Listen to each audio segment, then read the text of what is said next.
কিরে seven up? কিরে জার্মানির ছেলে। কিরে তুই আমার জার্মানির ছেলে কইলি কে? তাইলে কইতাম না 7 আপ, সরি 7 গোল দিছে জার্মানি। তোরা এটা ট্রল করস কি লিগা? জার্মানি কি তো আব্বানি?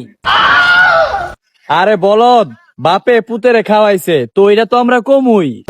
মানে কি বুঝাইতে চাস তুই? আচ্ছা ধর, তোর শরীর অনেক খারাপ, তখন তোর আব্বাই তোর হাসপাতাল লয়ে যেতেছে।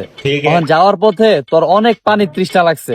তখন রাস্তার এক পাশে একটা দোকান আছে, ওই দোকানে 7 আপ ছাড়া অন কিচ্ছুই নাই। তখন তোর তো তৃষ্ণা মিটাইতে হইব। তখন তোর আব্বাই তোরে 7 আপ খাওয়াইলো। এখন ক তোরে 7 আপ খাওয়াইলো কে? আমার আব্বা। হ্যাঁ, তো কি হইছে? আসলে মানুষে ঠিকই কয়, যারা ব্রাজিল সাপোর্ট করে হ্যাঁ মাথার মধ্যে বুদ্ধি মাথায় থাকে না, গোয়ার ভিতরে থাকে। কি কইলি? তুই যে অসুস্থ আছিলি, তোর আব্বাই কি খাওয়াইছে? 7 আপ। কে খাওয়াইছে? আমার আব্বাই। হ্যাঁ, তাইলে এখন ক জার্মানি 7 আপ খাওয়াইছে কারে? আমার ঘরে।